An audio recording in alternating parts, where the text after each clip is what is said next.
Diante do cenário atual, muitos cristãos ficam preocupados com as perseguições, com essa desgraça que está acontecendo no nosso país, no Ocidente. E muitas vezes nos sentimos indefesos, sem ter ninguém para lutar por nós. Hoje, através da preservação do povo judeu, eu vou lhe mostrar que nós não precisamos ficar preocupados. Eu vou te contar que sobre a história do verdadeiro milagre, que foi a Guerra da Independência de Israel em 1948. Gente, é de arrepiar.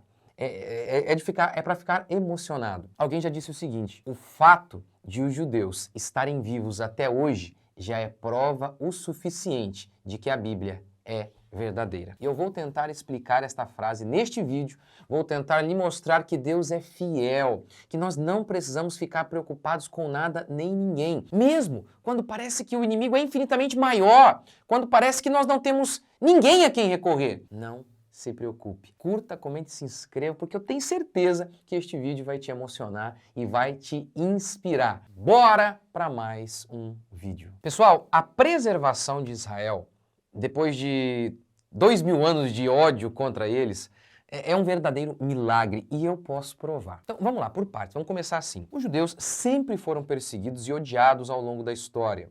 Talvez uma das evidências mais claras sobre isso, sobre o antissemitismo, esteja em Shakespeare, em sua obra O Mercador de Veneza, que por sinal eu amo essa obra. Mas ali, o judeu, ele é retratado como um homem asqueroso, sem um pingo de humanidade, um verdadeiro monstro, por meio do personagem criado pelo Shakespeare, Shylock. Há um debate se Shakespeare ele era antissemita ou não. Eu acho difícil saber, mas na realidade, assim, é bem provável que ele apenas tenha retratado o judeu como um monstro, porque era assim que o povo via os judeus naquela época. E tem uma cena em que o judeu Shylock reclama das injustiças sofridas só porque ele era judeu. E aí ele diz assim lá em Shakespeare: e tudo por quê? Por ser eu judeu? Os judeus não têm olhos? Os judeus não têm mãos, órgãos, dimensões, sentidos, inclinações e paixões? Não ingerem os mesmos alimentos? Não se ferem com as armas? Não estão sujeitos às mesmas doenças? Não se curam com os mesmos remédios? Não se aquecem e refrescam com o mesmo verão e o mesmo inverno que aquecem e refrescam os cristãos? Se nos espetardes, não sangramos? Se nos fizerdes cócegas, não rimos? Se nos ofenderdes, não devemos vingar-nos? Se Shakespeare está fazendo aqui uma meia-culpa ou não, eu não sei, mas me parece que está muito claro que através dessa cena, destas palavras na boca de Shylock, nós podemos ver a angústia que os judeus sentiam e o sentimento que muitos tinham em relação a eles, que o judeu era uma espécie de menos humano. Isso também explica como chegamos ao Holocausto durante a Segunda Guerra Mundial. 6 milhões de judeus mortos simplesmente por cometerem o crime de serem judeus. Você às vezes ouve um negócio desse, uma aberração dessa, 6 milhões de pessoas mortas só porque elas eram judias, e você pensa, mas que isso? Como que aconteceu isso? Olha, pega lá desde Shakespeare, desde a Inglaterra, um cenário em que o Shylock é retratado daquela maneira, em que ele fala, nós não somos seres humanos? Então, num cenário em que os judeus, desde muito tempo, foram odiados, não é de se estranhar que durante a Segunda Guerra Mundial, 6 milhões de judeus foram mortos e ninguém ali na Alemanha reclamou muito não. E aí a gente chega num texto bíblico que vai provar que a Bíblia é a palavra de Deus. É um texto que tem a ver com o propósito de Deus em relação a Israel. E eu já vou chegar na história que é excepcional, a história de como que eles se libertaram, como foi a Guerra da Independência em 1948. É uma história assim de milagre. Você vai ver a história, é espetacular. Vamos lá, em Romanos 11, Paulo está tratando da rejeição de Israel. A palavra de Deus falhou, porque afinal, Deus havia prometido que viria salvar o seu povo, mas quando nós olhamos para o lado, parece que muitos judeus não se convertem. Então, Paulo começa a dar vários argumentos para provar que a palavra de Deus de modo algum falhou. Deus é fiel e que Deus não rejeitou o Israel de todo. Paulo chega então a citar o seu próprio exemplo. Ele diz, eu sou judeu, tá vendo?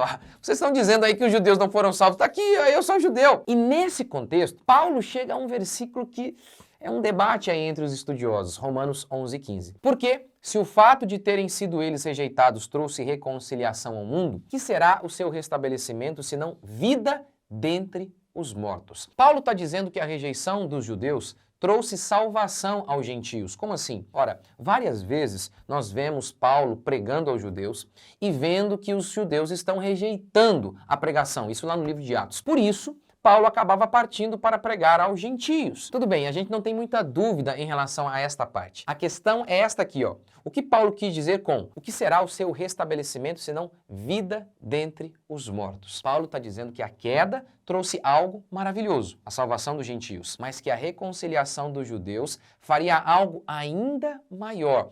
E o que seria esse algo ainda maior? Alguns interpretam assim: a conversão de muitos judeus marcará um dos sinais da vinda de Cristo Jesus. Outros estudiosos creem que não. O evangelho pregado em todo o mundo traria a conversão de muitos judeus, ou seja, isso aqui significaria então a salvação ampla de muitos judeus no futuro. Tudo bem, a gente não tem certeza exatamente do que esse texto quer dizer, apenas está muito claro isso, que algo grandioso há de acontecer com os judeus. E uma coisa é muito clara aqui: o propósito de Deus em relação aos judeus não acabou há 2000 anos. Ou seja, Deus ainda tem um propósito em relação a Israel. E aí entra um milagre. Pois se Deus ainda tem um projeto de salvar judeus, se Deus ainda tem algum plano com Israel, é necessário que Israel esteja vivo. E é um verdadeiro milagre que eles estejam. Porque a formação de Israel é um milagre. Mas eu já vou chegar lá, calma aí que eu já vou chegar lá. Porque pense comigo, no ano 70 da nossa era, os judeus, eles tiveram as suas cidades invadidas. O general Tito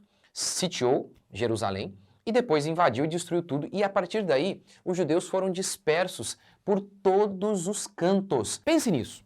Várias e várias outras nações nações poderosas, que habitavam, tinham um chão, tinham um terreno, e eles estavam lá, naquele mesmo terreno, juntinhos. Essas nações desapareceram, culturas inteiras desapareceram. 2000 anos se passam, inúmeras e inúmeras culturas sumiram. Agora, esses judeus, um povinho pequeno, que é odiado ao longo de toda a história, esse povo está de pé. Isso é algo assustador. R.C. Sproul, ele comenta sobre isso e ele fala, olha, eu sou de origem irlandesa. E ele fala, olha, minha vovó cantava canções irlandesas, e ele conta sobre as histórias de sua avó, que a sua avó contava, enfim. Mas aí ele diz assim, ó, embora eu tenha ciência de minhas raízes irlandesas, eu não sonho com o próximo ano em Dublin, que é a capital da Irlanda. Eu sou um americano. É isso que costuma acontecer.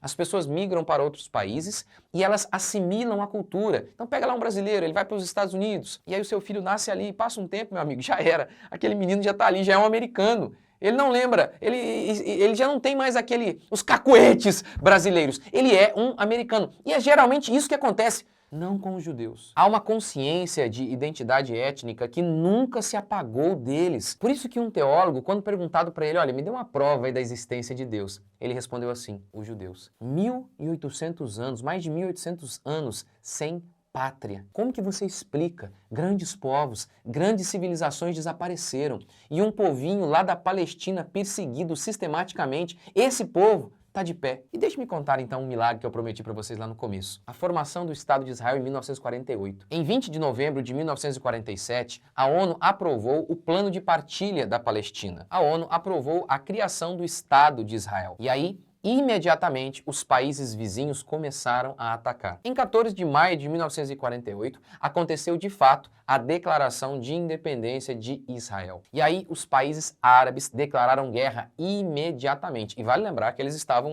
em número muito maior. Havia até uma discussão se deveria se declarar a independência de Israel ou não. Por quê? Israel não tinha exército. Muito menos, então, treinamento militar. Não tinha armamento, porque havia embargo por parte de várias nações em relação a Israel. Ou seja, o negócio era assustador, a situação era desesperadora. Era possível, então, que Israel nascesse já morto. E como lutar, então, contra aquelas forças poderosas?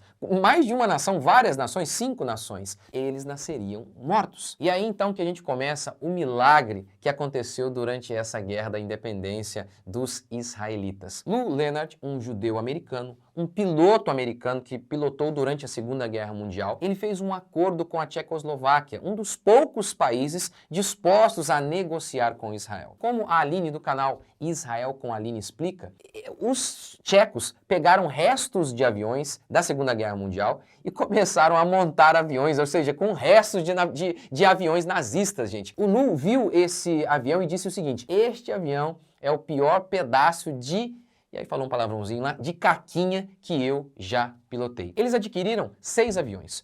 Tudo o que conseguiram foi isso. Mas 2 aviões, eles sofreram acidentes, ou seja, restaram apenas 4 aviões. E com apenas 4 aviões, eles derrotaram mais de 6.000 soldados egípcios. Os egípcios viam os aviões alemães com a bandeira de Davi e eles pensavam, meu Deus, Israel tem força aérea! E Israel começou um ataque terrestre e os relatos são estes, que os egípcios pensavam que Israel tinha ali, possuía centenas de soldados. E assim, contra tudo, contra todos, contra toda a esperança, ali começou o milagre israelita. Ali começou a vitória que ninguém jamais imaginava. E por quê? Porque Deus prometeu. Ele deu a sua palavra. Ele ainda tem um plano com Israel. E aí você olha também para a história dos cristãos. 2000 anos. Os genuínos cristãos sempre foram perseguidos. Os cristãos nominais acabaram perseguindo a verdadeira igreja ao longo da história. Impérios ruíram, os comunistas vieram contra nós, socialistas, fascistas, enfim, todos os tipos de governos mais podres e totalitários se levantaram. Culturas, países poderosos se levantaram contra a igreja. E o que aconteceu? 2000 anos se passaram, a igreja está de pé. O povo de Deus permanece. Os poderosos desapareceram, mas aquela comunidade de pescadores vive. Isso é um alerta, isso é um lembrete para mim e para você. Hoje, nós olhamos para o cenário e a gente pensa, nós estamos sozinhos. Não estamos. Deus é conosco, o Senhor é conosco. Ah, agora o comunismo, sabe, os governos, a esquerda avançando no mundo, será que eles vão nos perseguir? Bem provável, mas Deus está conosco. Nós vamos triunfar como sempre fizemos. Com isso eu não estou dizendo que nós não podemos perder coisas e até a vida, mas lembre-se, o povo de Deus sempre foi vencedor, até no dia da derrota. Deus nos fez fortes ao longo da história. A sua bênção esteve sobre nós. O povo de Deus nunca morreu de véspera. O dia da nossa morte já está determinado por Deus. Você não vai morrer de véspera. Você não vai ficar no meio do caminho. Deus vai suprir você com tudo que você precisa para cumprir a vontade dEle. Recursos financeiros, força, alegria, paz. Não se preocupe. Ele é o nosso Deus. Ele está guardando o seu povo. Você crê?